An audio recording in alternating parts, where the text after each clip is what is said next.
چولستان سے ہماری یہ بہن تشریف لائی ہیں. یہ کارڈ وزیر اعظم یہاں پر پریزنٹ کر رہے ہیں. سگنا مائی. میں درخواست کروں گا عبد الرشید صاحب سے، بہاولپور سے ان کا تعلق ہے، کسان ہیں عبد الرشید صاحب، کہ وہ آئیں اور اپنا یہ قومی ہیلتھ کارڈ وصول کریں. رانی منیر صاحبہ اپنے فادر کے بیہاف پر یہ کارڈ وصول کریں گی. ایک سٹوڈنٹ ہیں، ان کا تعلق بہاولپور سے ہے، وزیر اعظم سے یہ کارڈ وصول کرتی ہیں. میں محمد عارف صاحب سے ریکویسٹ کروں گا، بہاولپور سے ان کا تعلق ہے، کہ وہ آئیں اور اپنا کارڈ وصول کریں. میں ریکویسٹ کروں گا عائشہ بی بی سے کہ وہ آئیں، اور چولستان سے ان کا تعلق ہے، کہ اپنا کارڈ وصول کریں. میں ریکویسٹ کروں گا کامو مائی سے، چولستان سے ان کا تعلق ہے، ہماری معزز بہن، کہ وہ آئیں اور اپنا یہ کارڈ وزیر اعظم اور وزیر اعلیٰ سے وصول کریں. میں ریکویسٹ کروں گا محبوب عالم صاحب سے، بہاول نگر سے ان کا تعلق ہے، کہ وہ آئیں اور اپنا یہ کارڈ وصول کریں. قومی صحت کارڈ بلا تفریق سب کو دیا جا رہا ہے. میں ریکویسٹ کروں گا ڈاکٹر خالد سے کہ وہ آئیں اور اپنا کارڈ وصول کریں. ایک ڈاکٹر ہیں، ڈاکٹر خالد صاحب اپنا کارڈ وصول کرتے ہیں. میں ریکویسٹ کروں گا محمد اقبال صاحب سے کہ وہ آئیں اور وزیر اعظم سے اپنا کارڈ وصول کریں. بلا تفریق یہ کارڈ حکومت کی جانب سے دیا جا رہا ہے. میں ریکویسٹ کروں گا محمد اجمل بھٹی صاحب سے، گورنمنٹ آفیسر ہیں، کہ وہ اپنا یہ کارڈ وزیر اعظم سے، اور بہاولپور سے ان کا تعلق بھی ہے اصل میں. محمد اکرم صاحب، میں ریکویسٹ کروں گا بہاول نگر سے ان کا تعلق ہے، کہ وہ اپنا کارڈ وصول کریں. میں ریکویسٹ کروں گا امتیاز احمد صاحب سے کہ وہ اپنا کارڈ وصول کریں، بہاولپور سے ان کا تعلق ہے. نسیم اختر صاحبہ، بہاول نگر سے ان کا تعلق ہے، یہ اپنا کارڈ وصول کرتی ہیں. اور یہ وقار صادق صاحب رحیم ارخان سے ہیں، اور یہ اپنا کارڈ وصول کرتے ہیں. خواتین و حضرات، اس کارڈ کی تقسیم کے ساتھ ہی وقت آ گیا ہے کہ ہم ان دوستوں کو ضرور اکنالج کریں، پرائم منسٹر صاحب کے ویژن کو جو پنجاب میں امپلیمنٹ کر رہے ہیں، وزیر اعلیٰ کی جو ٹیم ہے. میں خاص طور پہ ریکویسٹ کروں گا ہاشم جواں بخش صاحب سے کہ وہ بھی اسٹیج پہ تشریف لائیں، فائنانس منسٹر پنجاب. میں ریکویسٹ کروں گا کامران علی افضل صاحب، چیف سیکرٹری پنجاب. میں ریکویسٹ کروں گا doctor Ahmad Javed Qazi sahib, secretary health Punjab. Muhammad Ajmal Bhatti sahib, special secretary health Punjab. Mister Akbar Ali, deputy secretary health. Doctor Ali Razzaq, C E O Punjab health initiative management company. Mister Shamshad Ali, C O O Punjab health initiative management company. Mister Muneeb, mister Khurram Iqbal اور mister Hasnat, Punjab health initiative management company. خواتین و حضرات، یہ وزیر اعلیٰ کی وہ team ہے جنہوں نے پرائم منسٹر صاحب کے ویژن کو پنجاب میں امپلیمنٹ کیا. ان کے لیے بھرپور تالیاں خواتین و حضرات. ایک دفعہ پھر بھرپور تالیاں خواتین و حضرات. خواتین و حضرات، آپ کی بھرپور تالیوں میں آج کی تقریب کے مہمان خصوصی عزت مآب وزیر اعظم عمران خان.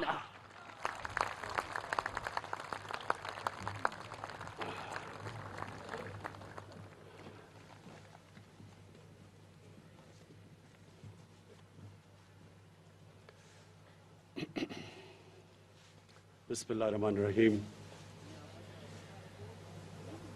ایاک نعبد و ایاک نستعین.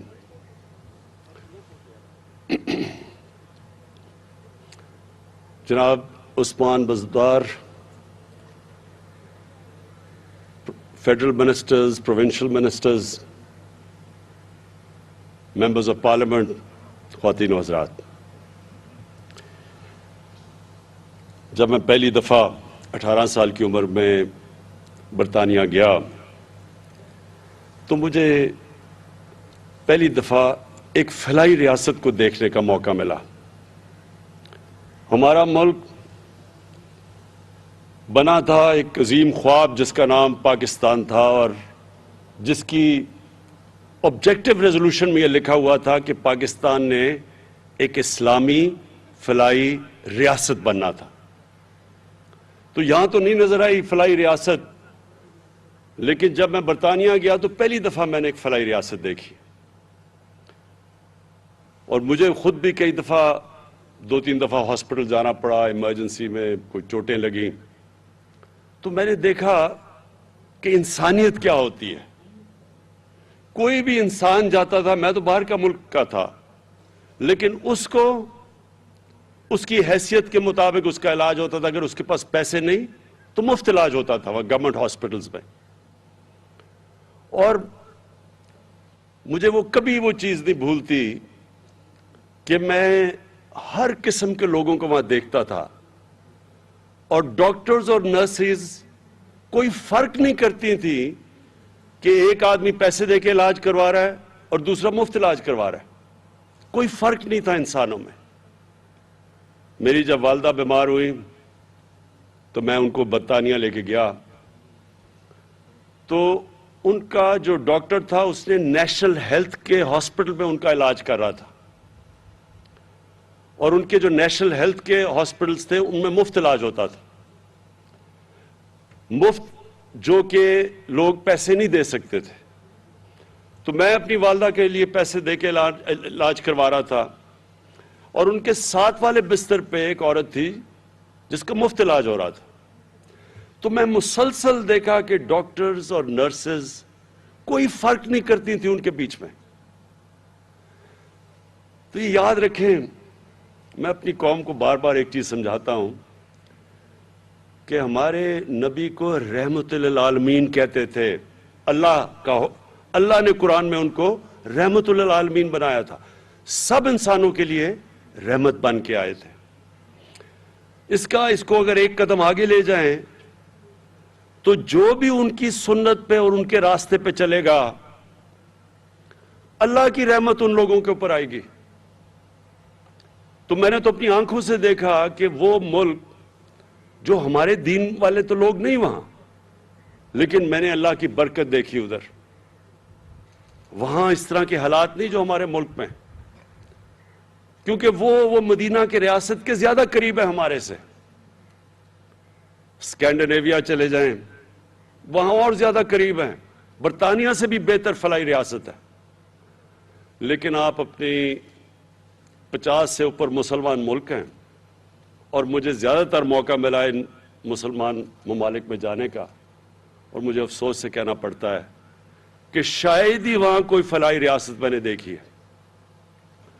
تو مجھے اس کے ایک محمد عبدو بہت بڑا مسلمانوں کا عظیم اسکالر تھا, عالم تھا. تو وہ آج سے کوئی 150-125 سال پہلے جب یورپ گیا تو اس نے مصر واپس آ کے کہا کہ یورپ میں مجھے مسلمان تو نہیں نظر آئے لیکن بڑا اسلام نظر آیا,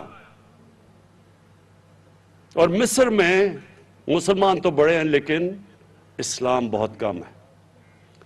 تو میں ہمیشہ سوچتا تھا کہ ہم کیسے, پاکستان میں اتنی بڑی ہماری آبادی ہے, ہم کدھر سے پیسہ لے کے آئیں گے اس ملک کو ایک فلاحی ریاست بنانے کے لیے. اور خاص طور پہ جو سب سے زیادہ پیسہ خرچ ہوتا ہے وہ وہ ہیلتھ پہ ہوتا ہے. اس سے تعلیم اور ہیلتھ پہ تقریباً ایک ہی برابر, لیکن ہیلتھ پہ اور بھی زیادہ پیسہ خرچ ہو جائے. یعنی گورنمنٹ کے ہاسپٹل بناؤ, وہاں مفت علاج کرو اور ساری آبادی کو کور کرو. تو میں سوچتا تھا کدھر سے پیسہ آئے گا, کیونکہ برطانیہ کا تو جو ہیلتھ بجٹ ہے, صرف ہیلتھ کے اوپر جو سالانہ بجٹ ہے, وہ پاکستان کے 22 کروڑ کے بجٹ سے کئی گنا زیادہ ہے. تو میں سوچتا تھا کدھر سے پیسہ آئے گا. تو جب ہماری حکومت پختونخوا میں آئی, ہم نے یہ ایکسپیریمنٹ کیا, اور میں پختونخوا کی حکومت کو خاص یہ خراج تحسین پیش کرتا ہوں کہ انہوں نے پہلی دفعہ ہیلتھ کارڈ نکالا, اور بڑا ڈر کے, کیونکہ پتہ نہیں تھا کہ کیا ہوگا, کیونکہ پاکستان میں تو اس طرح کا کوئی سوچا ہی نہیں کسی نے. تو ہیلتھ کارڈ تھا صرف غریبوں کے لیے. پختونخوا میں پہلے ہیلتھ انشورنس نکالی انہوں نے. تو جب وہ کامیاب ہوئی تو ہم نے پھر یہ بڑا قدم اٹھایا, اور یہ آپ کو میں یقین دلاتا ہوں, آپ دنیا میں کہیں بھی چلے جائیں, آپ کو یونیورسل ہیلتھ کوریج, یہ جو ہیلتھ کارڈ آپ کو دے رہا ہے, یہ امیر ترین ملکوں میں نہیں ملے گی. اگر ادھر انہوں نے ہیلتھ انشورنس لینی ہوتی ہے, اس کے پیسے دینے پڑتے ہیں, پریمیم دینا پڑتا ہے. یہاں تو ہم اپنے سارے پنجاب کے اور پختونخوا، انشاءاللہ گلگت بلتستان، آزاد کشمیر جدھر ہماری گورنمنٹس ہیں، اور جو کولیشن گورنمنٹ بلوچستان میں بھی ہے، وہاں ہم سارے خاندانوں کو ہیلتھ کوریج دے رہے ہیں۔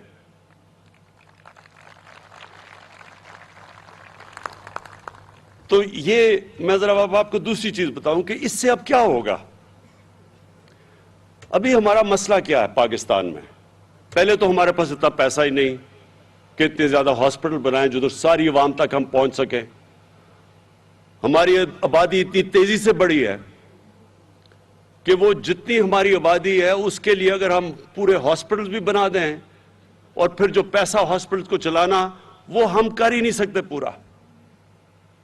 ہمارے پاس کبھی بھی اتنا پیسہ نہیں آئے گا کہ ہم ہاسپٹل بھی بنائیں، ہم پھر وہاں دوائیں بھی دیں، ڈاکٹرز کی بھی فیس دیں، نرسز بھی دیں، جو پیرامیڈیکل سٹاف ہے اس کے لیے بھی تنخواہیں دیں۔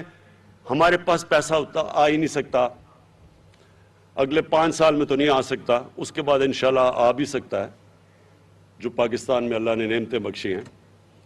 تو تب میں نے یہ جو ہیلتھ کارڈ ہے، اب یہ کئی چیزیں اللہ کی طرف سے انسان جب کوشش کر رہا ہوتا ہے تو اس کے اوپر سے مدد آتی ہے۔ تو اس سے اب کیا ہوگا؟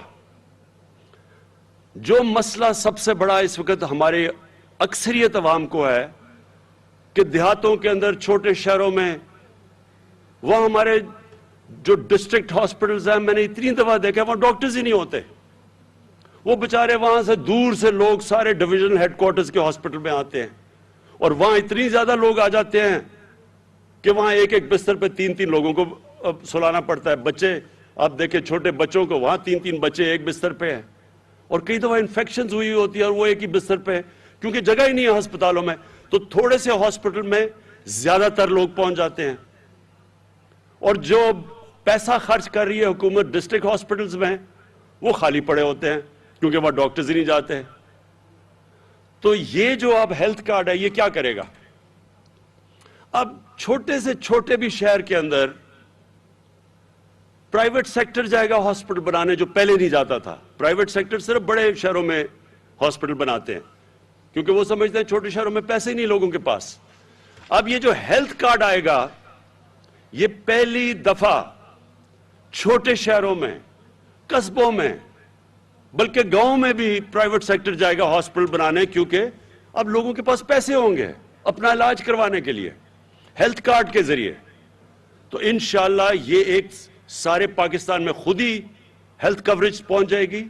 دوسرا، ان سرکاری ہاسپٹلز میں جدھر ڈاکٹرز نہیں جا رہے، جدھر کام نہیں ہو رہا، ظاہر ہے مریض تو وہاں نہیں جائیں گے، مریض ادھر جائیں گے جس پرائیویٹ ہاسپٹل میں جدھر ان کو علاج مل رہا ہے۔ تو اب یہ گورنمنٹ ہاسپٹلز میں پریشر پڑ جائے گا۔ جب دیکھیں گے، گورنمنٹ دیکھے گی کہ ہاسپٹل میں کوئی آ ہی نہیں رہا، تو وہ پوچھے گی کہ کیوں نہیں آ رہا جناب؟ وہ ڈاکٹرز کی پوچھ گاچھ ہوگی جو اب تک نہیں ہوتی۔ اور یہ آپ دیکھنا کہ ساری پاکستان کے ہیلتھ سسٹم میں انشاءاللہ ایک انقلاب آئے گا، اور آپ کی دیکھتے دیکھتے انشاءاللہ آئے گا۔ میری آج بات یاد رکھنا۔ دوسری چیز، یہ ہم کب کر رہے ہیں؟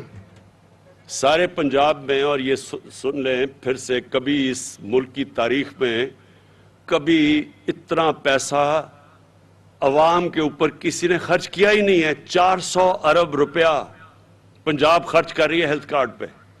یہ کوئی سوچ بھی نہیں سکتا پاکستان میں پہلے کہ کوئی اتنا پیسہ خرچ کرے گا۔ خاص طور پہ وہ لوگ جن کو کھانسی بھی ہوتی تھی تو وہ سارا ٹبر باہر علاج کروانے جاتا تھا، ملک سے باہر۔ ان کو کیا پتا کہ لوگوں کے اوپر کس طرح مشکلات ہے، خاندان کے اوپر کیا گزرتی ہے، کیا گزرتی ہوگی یہ۔ کیونکہ میں نے تو یہ شوکت خانم اسی لیے بلایا تھا کہ جب میری والدہ کو جب ان کی تکلیف دیکھی تو ہم سارے خاندان پہ کیا گزر رہی تھی، ہمارے بہن بھائیوں پہ۔ تو کسی سوچے غریب گھر میں جدھر ان کے پاس پیسہ نہیں ہے علاج کا، وہاں اپنے بچوں کا کسی نے علاج کروانا ہو تو ماں باپ پہ کیا گزرتی ہوگی، بچوں پہ کیا گزرتی ہوگی جب ماں باپ بیمار ہوں۔ تو یہ سب سے بڑا ایک چینج ہے، اور میں سمجھتا ہوں کہ یہ ہمارا وہ راستہ ہے فلاحی ریاست کی طرف۔ لیکن ہم یہ کب کیا؟ جب پاکستان کے اوپر اور دنیا کے اوپر سب سے بڑا کرائسس، کبھی اتنا بڑا بحران 100 سال میں دنیا میں نہیں آیا جو پینڈیمک کووڈ-19 کی وجہ سے آیا. ساری دنیا کے اندر مہنگائی کی لہر آئی، معیشت سب کی نیچے چلی گئی لاک ڈاؤنز کی وجہ سے. اس دور کے اندر ہم یہ کام کر رہے ہیں کہ جب ایک دنیا کے اندر مشکل وقت آیا ہوا ہے. اور میں یہ بھی آج کہنا چاہتا ہوں اور اپنی گورنمنٹ کو، اپنی ٹیموں کو مبارک دینا چاہتا ہوں کہ جو ابھی خسرو بختیار نے بات کی کہ اکانومسٹ میگزین جو دنیا کی اکانومیز کا جائزہ لیتی ہے، جو ایک کریڈیبل بلو چپ میگزین سمجھی جاتی ہے اکانومیز کے اوپر، دنیا کی معیشت کے اوپر جو ان کے اوپر تبصرے کرتی ہے، اس کے مطابق پچھلے 3 سال میں کرونا کووڈ کے دوران پاکستان وہ ملک تھا جو ٹاپ 3 پوزیشنز میں 3 سال مسلسل، ساری دنیا میں وہ ملک جو اوپر کی 3 پوزیشنز میں آیا ہے. میں کئی دفعہ اپنے صحافیوں کو بھی کہتا ہوں کہ تنقید تو بہت اچھی چیز ہوتی ہے. تنقید تو ایک جمہوریت کا خون ہوتا ہے، لیکن تنقید بھی جب آپ کریں تو اس کو بیلنس کریں. ہر جگہ میں سنتا ہوں نااہل گورنمنٹ، یہ خیر اپوزیشن سے ان سے کیا امید لگائی جا سکتی ہے، انہوں نے تو کہنا ہی ہے کہ نااہل حکومت. لیکن نااہل حکومت ٹاپ 3 پوزیشنز پہ دنیا کے اندر کس طرح آ گئی؟ یہ کیسے آ گئی؟ ٹاپ 3 پوزیشن پہ کا مطلب ایک ہے اکانومسٹ کا نارملسی انڈیکس، کہ اس کے باوجود جس ملک نے اپنے لوگوں کو بہترین طریقے سے کرونا سے بھی بچایا اور اپنی معیشت کو بھی بچایا، تو وہ جو ملک دنیا میں ٹاپ 3 پہ آ سکتا ہے وہ کتنا نااہل ہوگا؟ اس طرح تو آپ کو دعا کرنا چاہیے کہ اور بھی لوگ اس طرح کے نااہل ہوں. اور دوسرا، بلومبرگ، یہ بھی ایک انٹرنیشنل میگزین ہے جو ساری دنیا کی اکانومیز کا جائزہ لیتی ہے. بلومبرگ کے مطابق جو اگلے 10 سال میں جو پاکستان کی اکانومی سسٹینیبل ڈیولپمنٹ پہ چلی گئی ہے، یعنی پچھلے 10 سال سے اب تیزی سے اوپر جا رہی ہے. یہ بلومبرگ کا تجزیہ ہے. پھر ورلڈ بینک نے ویریفائی کیا ہے کہ پاکستان کی جو ابھی خسرو نے جو بیج بھی پہنا ہوا ہے کہ جو ہماری معیشت کی گروتھ ہوئی ہے یعنی دولت میں اضافہ ہوا ہے وہ 5.37% ہے. تو اگر اتنی بری حکومت کر رہی تھی تو یہ کس طرح، یعنی یہ وہ ہے جو نون لیگ نے 5ویں سال میں یہاں پہنچی تھی قرضے لے کے، خسارے بڑے بڑے کر کے. ملک کو جو کرنٹ اکاؤنٹ ڈیفیسٹ ہوتا ہے وہ پاکستان کی تاریخ کا سب سے بڑا خسارہ تھا. ہم نے یہ 5.37% کیا، سب سے کم کرنٹ اکاؤنٹ ڈیفیسٹ کو ختم کر کے، خسارے کو ختم کر کے کیا ہے. اس لیے بلومبرگ کہہ رہی ہے کہ ملک صحیح راستے پہ نکل گیا. اور اس کے علاوہ بھی دنیا پاکستان کی جو کلائمیٹ چینج جو اس وقت سب سے جو آگے سمجھ رہی ہے کہ دنیا کا بہت بڑا مسئلہ آ رہا ہے گلوبل وارمنگ کا، اس میں پاکستان کو لیڈر مانا جاتا ہے کہ ہم دنیا میں سب سے آگے ہیں کلائمیٹ چینج میں. بورس جانسن برطانیہ کے پرائم منسٹر نے یونائٹڈ نیشنز میں پاکستان کا نام لیا کہ یہ ملک سب سے بہتر کام کر رہا ہے کلائمیٹ چینج کی طرف. ہمارا جو احساس پروگرام ہے وہ ورلڈ بینک نے اکنالج کیا کہ دنیا میں 4تھے نمبر پہ سب سے بہترین احساس پروگرام ہے. تو یہ میں وہ باتیں کہہ رہا ہوں جو آپ اپنے موبائل کے اوپر چیک کر سکتے ہیں. اب تو بڑا آسان ہے، گوگل کریں کہ کیا میں سچ بول رہا ہوں یا نہیں بول رہا. تو یہ دنیا کی وہ ملک، دنیا کی کریڈیبل آرگنائزیشنز پاکستان کو متعلق کیا کہہ رہی ہیں.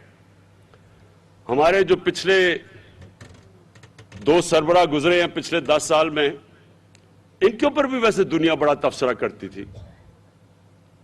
ان کے بھی دنیا کی بڑی بڑی میگزینز میں، اخباروں میں ان کے نام آتے تھے.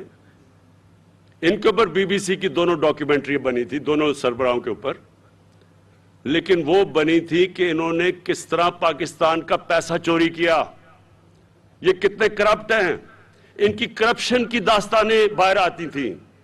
کبھی ان کی تعریف نہیں کی کہ انہوں نے ملک کا کیا فائدہ کروایا ہے. اور اب تو خیر ایک گینس بک آف ریکارڈز میں ایک اور چیز آنے لگی ہے کہ مقصود چپڑاسی کے پاس 4 ارب روپیہ اس کے بینک اکاؤنٹ میں کیسے آ گیا. یہ ساری دنیا اب حیران ہوگی کہ 10,000 روپیہ جو تنخواہ لیتا ہے آدمی, وہ یہ شہباز شریف کے بیٹے کی شوگر مل کے اندر اس کے بینک اکاؤنٹ میں 4 ارب روپیہ یعنی کہ 400 کروڑ روپیہ کیسے پہنچ گیا. جب آپ ان کی تہ میں جائیں گے تو آپ کو پتا چلے گا کہ ہمارا ملک کیوں نہیں ادھر پہنچ سکا جدھر اس کو پہنچنا چاہیے تھا. اللہ نے اس ملک میں ہر قسم کی نعمت دی ہے, لیکن اگر آپ فیکٹری کے اوپر بھی ایک ڈاکو کو بٹھا دیں گے, وہ فیکٹری بھی بینکرپٹ ہو جائے گی. یہ جو بڑے بڑے خسارے ہیں, یہ ہر ان ملک کو آپ اٹھا کے دیکھ لیں جو غریب ملک ہے. میں آپ کو آج دعوے سے کہتا ہوں کہ ایک دنیا میں مقروض اور غریب ملک دیکھ لیں جدھر غربت زیادہ ہے. ہر جگہ ادھر اسی طرح کے ڈاکو ملک کے اوپر بیٹھ کے پیسہ چوری کر کے ملک کا پیسہ باہر لے کے جا رہے ہوں گے. کبھی بھی قوم اس لیے غریب نہیں ہوتی کہ اس میں وسائل کی کمی ہے. کبھی قومیں غریب نہیں ہوتی وسائل کی کمی سے. سوئٹزرلینڈ ہے ہی نہیں وہاں وسائل. کوئی بتائے کہ وہ کیسے دنیا کا سب سے خوشحال خطہ ہے. کیونکہ سوئٹزرلینڈ میں قانون کی بالادستی ہے. سوئٹزرلینڈ میں کوئی سوچتا ہی وہاں کوئی چوری نہیں ہے, کوئی قبضہ گروپ نہیں ہے, کوئی وہاں ان کا سربراہ کی جرت نہیں ہے کہ ملک کا پیسہ چوری کر کے باہر لے کے جائے. ادارے مضبوط ہیں. اور یہ ہماری اب سٹرگل ہے میرے پاکستانیوں. ہماری جو سٹرگل ہے وہ اس ملک کو ایک قانون کی بالادستی کے اوپر کھڑا کرنا ہے, ایک فلاحی ریاست بنانا ہے جو کہ اپنے کمزور طبقے کو اوپر اٹھائے گی.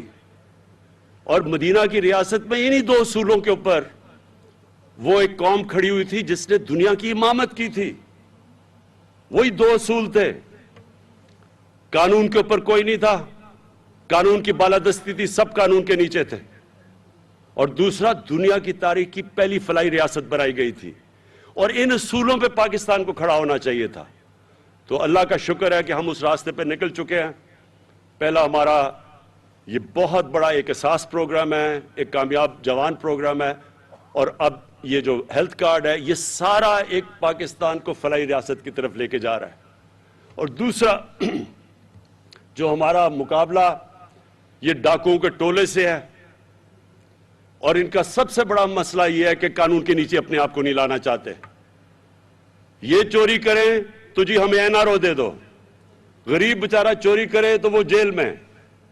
اور شاید اسی لیے ہمارے نبی صلی اللہ علیہ وسلم نے کہا تھا کہ تمہارے سے پہلے بڑی قوم تباہ ہوئی, جدھر بڑے ڈاکو چوری کرے تو آپ اس کو چھوڑ دیں اور NRO دے دیں, اور غریب چوری کرے تو اس کو جیل میں ڈالیں. جس طرح حضرت علی رضی اللہ تعالی نے کہا تھا کہ کفر کا نظام چل جائے گا, لیکن اس طرح کا ظلم اور ناانصافی کا نظام جدھر امیر عیاشی کرے چوری کر کے اور دوسرا بیچارہ صرف غریب جیلوں میں جائے, وہ نظام نہیں چل سکتا. اور آج اگر آپ نے دیکھنا ہے, کیونکہ مجھے موقع ملا ہے اس اپنی عمر میں ساری دنیا تقریباً پھرا ہوں, ہر غریب ملک کے اندر یہی ہمارے نبی صلی اللہ علیہ وسلم کا جو حدیث ہے وہ ہر غریب ملک میں یہ قابو آتی ہے. تباہی کا راز ہی یہ ہے کہ طاقتور ڈاکو جو مرضی کرے اور کمزور کو آپ جیلوں میں ڈال دیں. یہ ہے ہماری اصل سٹرگل, یہ ہے جدوجہد. اور اس پہ میں آپ سب کو کہہ دوں کہ پوری قوم مل کے لڑتی ہے اس سے. جب تک قوم نہیں مل کے لڑتی قانون کی بالادستی نہیں قائم ہوتی. میں جو مرضی کروں, اگر ہماری قوم بڑے بڑے ڈاکوؤں کو وہ نیب جا رہے ہیں تو ان کے اوپر پھول پھینکیں گے. آپ وہاں ہمارا ایک بڑا ادارہ سپریم کورٹ بار ایسوسی ایشن عدالت میں جا کے کہے گی کہ جی دیکھیں ایک آدمی جو چوری کر کے ملک سے باہر بھاگ رہا ہے, کنوکٹ ہوا ہے, جھوٹ بول کے باہر بھاگا ہے, وہ کہیں جی اس کو پھر سے موقع دینا چاہیے آگے پھر سے وہ میچ کھیلے. تو پھر چوری میں بری چیز کیا ہے؟ اگر آپ اس میں برائی نہیں آپ کو نظر آ رہی تو پھر چوری میں بری چیز کیا ہے؟ وہ بیچارے غریبوں کو جیلوں میں کیوں بند کیا ہوا ہے؟ ان کو تو کھولو سب سے پہلے. ان کے تو بیچارے ان کے جو بیوی بچے ہوں گے، آپ کو تو یہاں اگر بیچارہ ایک کمانے والا جیل میں چلا جائے تو پیچھے کیا ہوتا ہوگا؟ تو ان کو بیچاروں کو کیوں بند کیا؟ اگلی پٹیشن یہ کریں کہ جیل کھول دیں پاکستان میں، کہ صرف طاقتور کو ہی آپ نے چھوڑنا ہے، وہ جو مرضی کرے. اربوں روپے کی پراپرٹیز میں لندن بیٹھے ہوئے ہیں، دونوں بیٹے باہر، اربوں روپے کی پراپرٹیز. میں لندن جانتا ہوں، سب سے مہنگا لندن یورپ میں سب سے مہنگا شہر ہے. لندن کی سب سے مہنگی جگہ کے اوپر ان کے گھر ہیں، اربوں روپے کے گھر ہیں. بچوں کو بار بار بھجوا دیا ہے. 3 دفعہ ملک کا پرائم منسٹر سے پوچھے جی کہ بچوں کے پاس اربوں سے روپیہ کدھر سے آیا؟ کہتا جو مجھے تو نہیں پتا، میرے بچوں سے پوچھو. بچوں سے پوچھنے جا وہ کہتے جی ہم تو پاکستان کے شہری نہیں ہیں.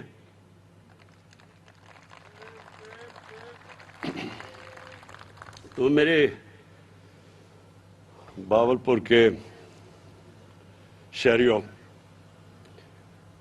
میں آج بڑی مجھے خوشی سے آپ کے سامنے یہ ہیلتھ کارڈ لے کے آیا ہوں، اور میں یہ بھی آپ کو بتا دوں کہ انشاءاللہ جو ساؤتھ پنجاب کا ہم نے آپ سے وعدہ کیا تھا، یہ پہلی ہماری، باقیوں نے بھی آپ سے وعدہ کیا ہے، لیکن انشاءاللہ یہ حکومت وہ آپ کا وعدہ پورا کرے گی. اور وہ اس لیے کرے گی کہ میرا ایمان ہے کہ ساؤتھ پنجاب کے لوگوں سے ناانصافی ہوئی ہے، ان کو شیئر نہیں ملا، ان کا نہ نوکریوں میں شیئر ملا، نہ جو ان کا حق تھا کہ جو ان کے آبادی کے تحت جو ان کو شیئر ملنا چاہیے تھا بجٹ میں، نہ وہ ملا. اور انشاءاللہ یہ ناانصافی اب ختم ہوگی. ہم نے ابھی بھی چینجز کر دیے ہیں. جو ابھی بھی پیسہ آ رہا ہے اب ساؤتھ پنجاب پہ خرچ ہو رہا ہے وہ کبھی پہلے نہیں ہوا.